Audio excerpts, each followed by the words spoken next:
예, 오늘 발표를 시작하겠습니다. 오늘 발표할 주제는 디시전 트랜스포머고요. 유시 버클리, 그다음 페이스북 AI 리서치, 그다음 구글 브레인에서 한 연구입니다. 발표 순서로는 첫 번째 오버뷰에 대해서 다루고요. 그다음에 간단하게 강화술과 거기 사용된 GPT 모델 아키텍처에 대해서 한번 살펴볼 예정입니다. 그런 이후에 이제 오프라인 아래에 대해서 설명할 거고요.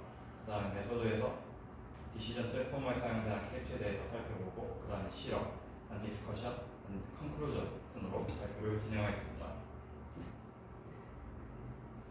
일단 이 논문의 가장 큰 일단 먼저 결론부터 말씀드리면 일단 강학습을 시퀀스 모델링으로 접근할 수 있음을 증명했습니다. 시퀀스 모델링이란 영속적인 입력을 넣으면 영속적인 출력을 생산하는 모델인데요. 자연 모델에서는 챗봇, 그 다음에 기계 번역에서 우리가 알고 있듯이 대표적으로 쓰이고 있는 모델입니다. 그 다음에 트랜스포머 아키텍처를 사용했는데요. 여기서는 GPTX 모델을 사용했습니다. 그리고 또한 제너레이티브 트래젝토리 모델링이라고, 이게 어떤 뜻이냐면 인풋으로 들어가고 아웃풋으로 나왔을 때 그 아웃풋이 계속 인풋으로 들어가는 오토 리그레시브 모델을 의미합니다. 그래서 기존의 모델 풀이 오프라인 아래 베이스라인 성능을 모두 능가했고요. 그래서 이 저자는 이 연구를 통해서 지금 연구되고 있는 트랜스포머 모델이 강학습에도 계속 연구가 이어지기를 희망한다고 말하고 있습니다. 일단은 이제 백그라운드에서 RL에 대해서 소개해드리겠습니다. 일단은 RL에 대해서 여러 분야에 지금 연구가 되고 있고요. 일단은 2021년 기준으로 구글에서는 강학습을 통해서 반도체 칩을 소개했고, 또한 핵융합 발전소에 플라즈마를 제어하는 데도 강학습을 이용한 사례가 있습니다. 이 같은 경우에는 오픈AI에서 멀티 에이전트를 이용해 한 게임이 있고요. 이걸 통해서 계속 게임 AI를 발전시키고 있습니다. 또 우리가 잘 알고 있듯이 로봇에서도 강학습이 많이 연구되고 있고요. 일단 강학습에서 리인포스먼트 강학습의 어떤 의미냐, 이게 이 단어가 행동심리학에서 나왔는데요. 그 의미는 생물이 어떤 자극에 반응해서 미래의 행동을 바꾸는 것을 의미하는데, 이게 1930년 스키너 상자에서 나온 용어입니다. 그래서 강학습에 일단은 사전적 정의를 말한다면 시행착오를 통해 학습하여 일련의 결정을 내리는 기계학습 알고리즘이라고 볼 수가 있습니다. 이게 나중에 MDP와 웰만의 동적기회법을 통해서 일어나되었습니다. 일단은 강학습의 목표는 단기 보상이 아니라 누적 보상을 최대화하는 것입니다. 일단은 단기 보상만을 노리면 우리가 알고리즘에서 배웠던 것처럼 그리드 알고리즘과 저는 다를 게 없는데요. 그래서 강학습은 단기 보상만 노리는 게 아니라 누적 보상까지 고려해서 최대한 사람처럼 인공지능이 행동을 결정하는 것을 목표로 하고 있습니다. 그러면 이제 누적 보상을 어떻게 최대화할 수 있을까요? 그렇게 하기 위한 정책을 어떻게 정하면 될까요? 일단은 첫 번째로는 여러 시도 끝에 단순히 누적된 보상이 더 높은 것으로 이동한다 라고 했을 때는, 이게 환경이나 보상이 보면 이 게임 보셨다시피 혹시 다 이 게임 해보실 거라고 생각하는데요. 이 같은 경우에는 이 게임 같은 경우에는 이 지점에 무조건 이 몬스터가 나오고 그런 게 다 정해져 있습니다. 이런 경우에는 여러 시도 끝에 이 길로 가면 확실히 최선이다 라는 게 결정적으로 결정되는데요. 근데 반면에 오른쪽처럼 이게 이번 주에 서울에 홍수가 난 이수역 사진인데, 이 계단이 평소에 이렇게 될 거라고 누가 예상할 수 있겠어요? 어떤 태어난 사람이 태어나는데 계단이 이렇게 돼 있으면 혼란스럽겠죠. 왜냐하면 환경이 디터미니스틱하지 않고 이게 스토캐스틱이기 때문입니다. 그러니까 강학습은 누적 보상을 단순히 최대화하는 게 물론 충분하지 않은 이유가 환경과 보상이 스토캐스틱이기 때문입니다. 즉 같은 계절을 가더라도 리턴, 그러니까 어떤 에피소드일 때 모은 리워드가 일정하지 않다는 거죠. 그렇게 따지면 어떻게 해야 될까? 그러면 같은 길을 갔을 때 나오는 리턴의 평균, 즉 기대값을 이제 기준으로 삼아야 되는데요. 그거를 이제 강학습에는 그 유명하게 가치가 그런 의미입니다. 그러므로 누적 보상을 최대화할 수 있는 정책을 어떻게 찾을까? 그럼 가치가 더 높은 곳으로 이동한다. 결론적으로 밸류를 최대화하는 정책을 찾는 게 바로 강학습의 모든 강압수 알고리즘의 목표입니다. 그렇게 했을 때 그럼 이제 가치를 최대화하려면 가치를 제대로 계산할 수가 있어야 되는데요. 그 가치를 정확하게 계산할 수 있냐 없냐에 따라서 모델 베이스, 그다음 모델 뿌리 이 두 가지로 나뉘게 됩니다. 모델 베이스 같은 경우에는 이제 메탈슬러그라는 게임처럼 이쪽에 가면 이 기용 꽃게가 나온다라는 게 결정적으로 정해져 있습니다. 또 보상도 얘가 한 5발 정도 맞으면 죽는 게 확정적으로 정해져 있습니다. 이런 경우에는 이제 벨만 만들기를 통해서 밸류를 아주 정확하게 구할 수 있는데요. 반면에 현실 같은 예를 들어 이수역처럼 정해지지 않는 경우에는 이 배만 형식을 통한 밸류를 구할 수가 없습니다. 그런 경우로 이제 모델 뿌리라고 해요. 대부분의 강압수 알고리즘은 이 모델 뿌리를 가정으로 이제 가치 함수를 추정합니다. 그럼 가치 함수를 계산하지 못하면 어떻게 될까? 그러면 추정밖에 못하는데요. 그래서 이제 큰 맥으로 MC 방법과 TD 방법이 있습니다. MC는 이제 다 아시다시피 몬테카를로 방법이고 TD는 템포럴 디퍼런스를 의미하는데요. MC는 말 그대로 이 에피소드 끝까지 갔을 때 이제 여기 있는 이 보상을 다 더해서 그야말로 다 더해서 평균을 취하면서 그 수산에 나가는 겁니다. 이 방법은 뭐 다른 영역, 통계에서도 많이 쓰는 방법이고 그러니까 데이터를 수집해서 분포를 본다 라는 방식인데 이거의 문제가 뭐냐면 이게 수도가 끝날 때까지 이게 갱신이 안 되기 때문에 시간이 많이 걸리는 단점이 있어서 다른 방식으로 이제 TD 방법이 많이 사용되는데요. TD 방법은 이 상태에서 어떤 액션을 취하고 다음 상태로 넘어갔을 때 이 세 개의 자료만 가지고 바로 가치 함수를 추정하는 방식입니다. 그래서 결론적으로 말하면 모델 베이스는 이제 벨만 형식이 있기 때문에 가치를 제대로 계산할 수 있는 반면에 모델 뿌리는 모른다는 거죠. 왜냐 스토캐스틱 때문에. 그러면 이제 통계적 방법으로 추정을 해야 되는데 그게 바로 MC 방법과 TD 방법이 있습니다. 그다음에 또 강압수에서 또 언폴로시와 이제 어퍼폴로시라는 게 단어가 있어요. 이 말 보면 약간 좀 맞았진 않죠. 그래서 좀 더 쉽게 가보려고 좀 풀어보면 예를 들어서 어떤 사람인데 그 사람은 오늘 하루에 대한 반성, 밤에 하고 행동을 이제 고치는 그런 사람이 있다고 가정해봅시다. 그러니까 오늘 하루를 돌아보는데 즉 정책을 수정하는데 사용된 데이터는 즉 오늘 아침에 내가 일어난 일만을 가지고 반성을 한다. 이게 바로 이제 언폴로시입니다. 반면에 이제 잠깐 그때는 왜 문제가 없었지? 라는 것처럼 오늘 반성할 그 일들이 꼭 오늘 내가 만든 것뿐만 아니라 일주일전, 이주일전, 즉 정책을 수정하는데 꼭 그 정책으로 만들어진 데이터일 필요가 없다라는 게 바로 어퍼폴로시 방식입니다. 일단 참고로 말씀드리면 언폴로시는 너무 데이터가 좋기 때문에 성능이 별로 안 좋고요. 그래서 대부분 이제 데이터를 계속 재활용할 수 있는 어퍼폴로시가 많이 사용됩니다. 그다음에 이제 밸류 베이스드와 이제 폴로시 베이스드 두 가지로 나올 수 있는데요. 밸류 베이스드는 일단 정책 함수와 이제 가치 함수가 같은 방식입니다. 그러니까 결국에는 가치 함수의 하나만을 이제 추정하는 방식인데요. 이게 단점이 뭐냐면 구현을 판단 그냥 이제 이렇게 가치 함수 딱 하나를 쓰면 되는데 단점은 이 결정적이라는 거죠. 가치를 스토캐스틱하게 뱉어내는 그건 좀 모순적이기 때문에 그래서 디터미니스틱한 문제 때문에 현실 문제에 밸류 베이스를 쓸 때는 좀 조심스럽게 접근을 해야 됩니다. 반면에 폴리스 베이스는 아웃풋으로 일단 평균값과 그 다음에 표준 분자를 뱉어내서 가우시안 디스트리뷰션을 만들기 때문에 스토캐스틱하고요. 또한 액션이 여러 개 또는 연속적인 경우에 사용하기에 매우 간편합니다. 지금까지 이제 R에 대해 설명을 마쳤고요. 이제 이 디시전 트랜스포머에 사용된 GPT 모델에 대해서 일단 설명해 드리겠습니다. 트랜스포머가 이제 만들어지고 있다. 자연 모델 제일 유명한 모델이 있다면 두 개가 있는데 하나 베르트고요. 하나 GPT 모델입니다. 베르트 모델은 이제 비전 트랜스포머에서 그 비전 트랜스포머가 이제 베르트를 사용해 그 아키텍처 사용한 것처럼 이제 디시전 트랜스포머는 GPT 모델을 사용했습니다. 특징으로는 트랜스포머의 디코더를 여러 개 스택한 구조입니다. 베르트는 인코더 부분을 스택한 반면에 GPT는 이쪽 부분, 이제 디코더 부분을 여러 개로 스택한 구조인데요. 다음 또 두 번째 특징으로는 오토 리그레시브, 즉 이전의 출력이 다음에 입력이 되는 모델입니다.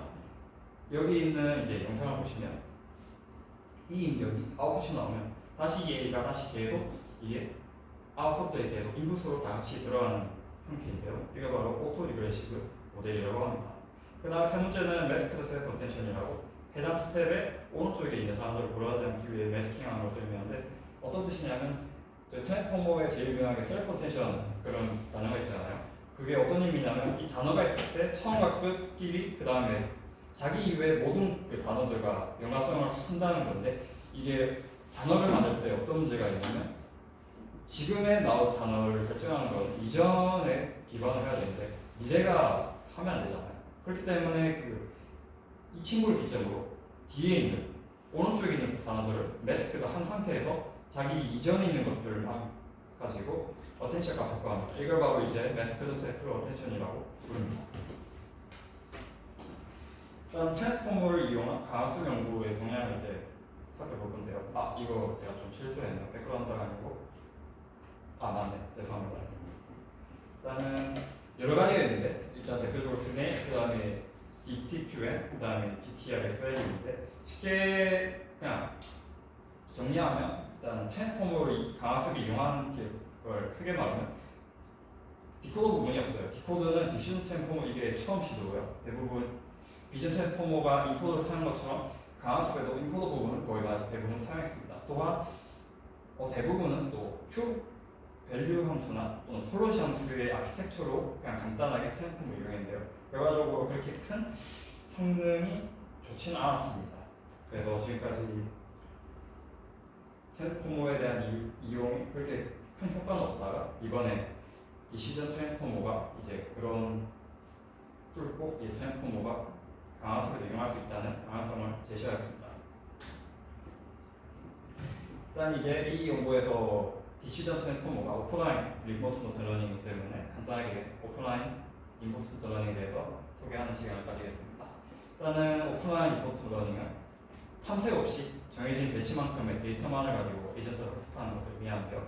일단 쉽게 말하면 일단 가학습이라는 게 우리가 얼핏이 하는 건 직접 이 로봇이 계속 상호작용하면서 데이터를 쌓는 게 이제 통상적인 가학습의 방식인데 오프라인은 그렇지 않습니다. 이미 일단 예를 들어볼까요? 이게 서울에 있는 이제 로봇이라 하는데 이 로봇이 이제 경기도, 강원도, 경남, 아니 전라도에 있는 로봇이 자기 위치에서 데이터를 쌓은 그 데이터가 있다고 했을 때 이 데이터만을 가지고 이 로봇이 상호작용 없이 계속 학습을 하는 것을 말합니다. 이게 어떻게 보면 이제 컴퓨터 비전, 그 다음 NLP에서 우리가 늘 사용하는 배치 학습을 이제 가학습을 그대로 이용해서 환경과의 상호작용 없이 빠르게 학습할 수 있는 방식이 바로 오프라인 리인포스먼트 러닝입니다.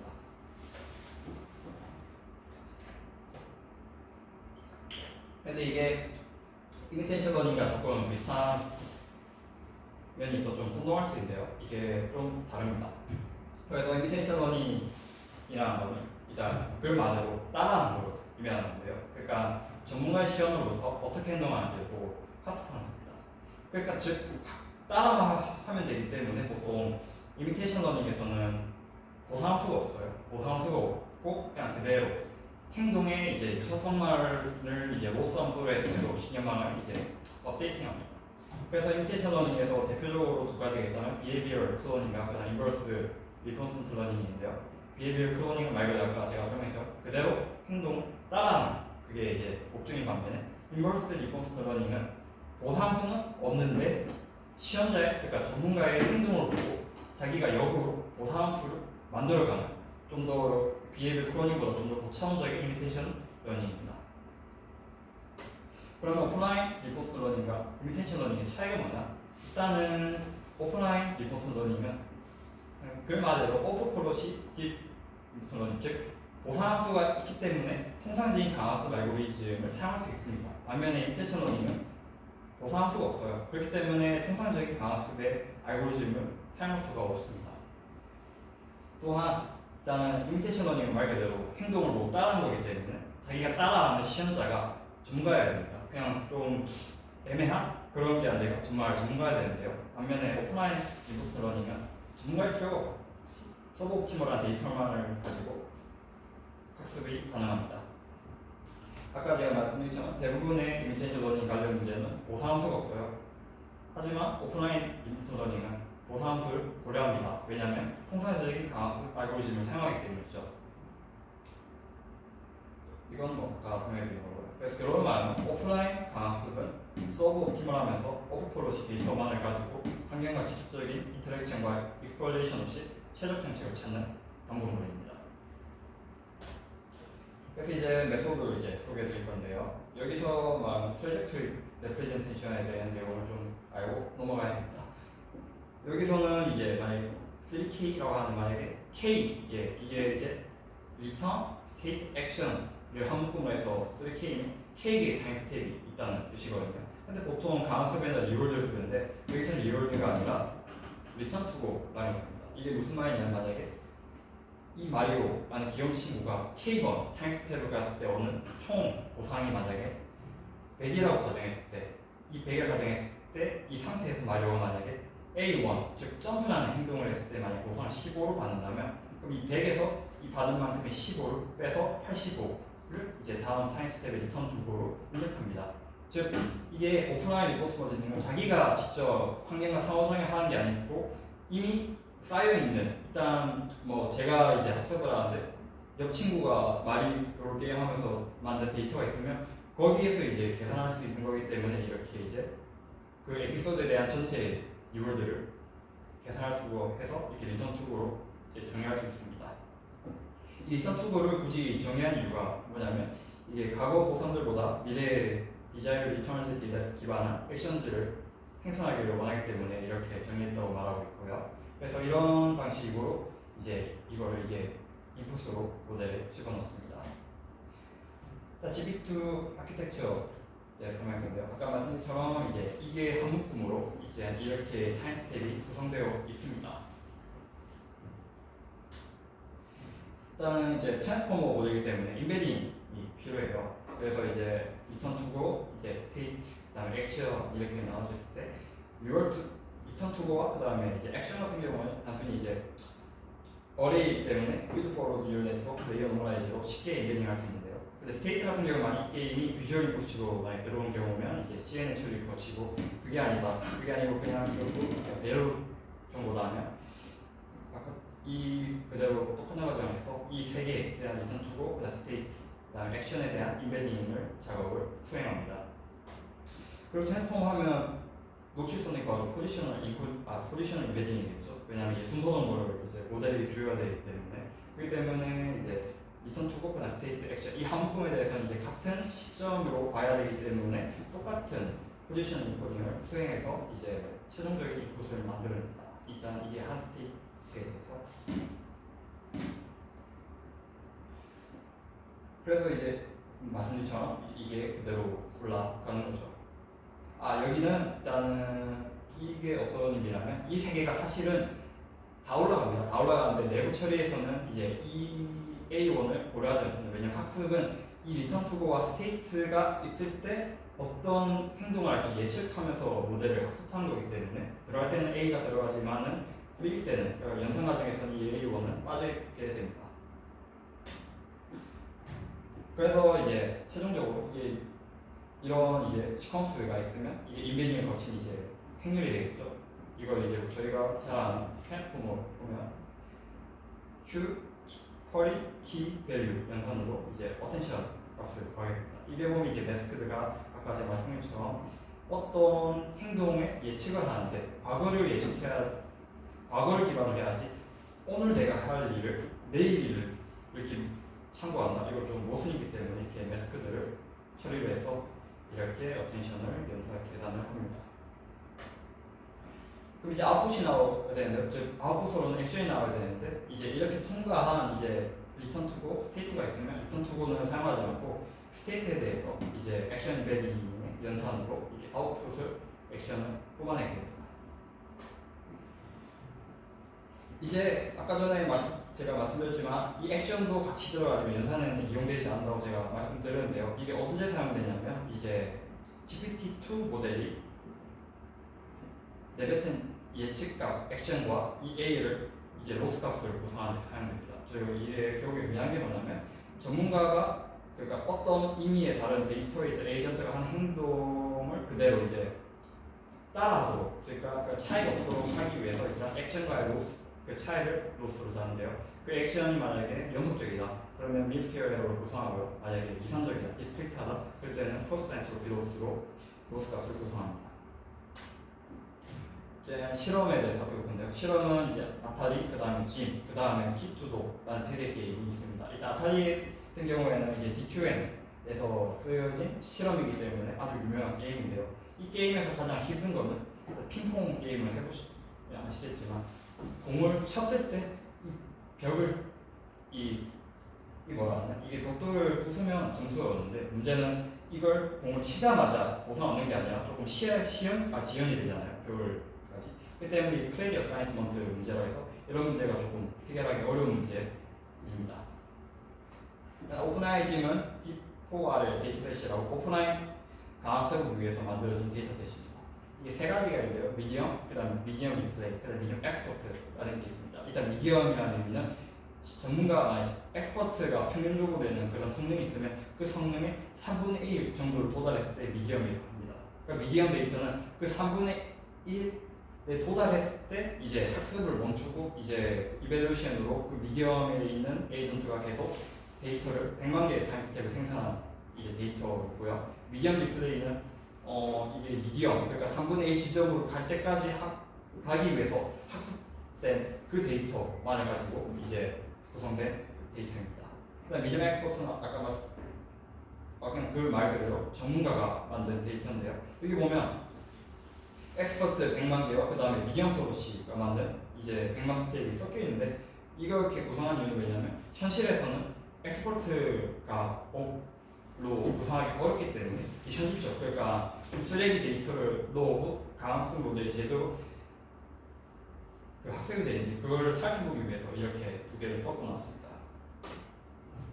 키투돌인데요. 키투돌은 이제 세 개의 장비인데 하나는 이제 에이전트가 키가 있는 방에 배치돼서 이 에이전트가 이쪽으로 가면 이제 보상을 받을 수 있습니다. 두 번째는 이제 에이전트가 빈 방에 배치되어 있는 세 번째는 에이전트를 문 있는 방에 배치해서 이거 첫 번째가 키로 갔을 때 보상 문제처럼 이 세 번째는 에이전트가 파란색으로 갔을 때 이제 보상을 받습니다. 이게 어떻게 보면 간단해 보이는데 이게 어려운 일로 보통 강학습에서는 어떤 행동에 대해서 즉각적인 보상 함수를 정의하는 게 조금 널리 사용되는데 이 같은 경우에는 딱 이 행동을 즉 방에 문에 도착했을 때만 보상을 받게 됩니다. 그러니까 이게 어떤 문제가 일어나냐면 그러면 어떤 행동 때문에 얘가 문에 도착했는지에 대해서 제대로 알려줄 수가 없는 거예요. 그래서 이런 크레디 어사이먼트가 어려운 태스크이기 때문에 실험에서 많이 이용되는 이제 이벨루에이션 세팅입니다.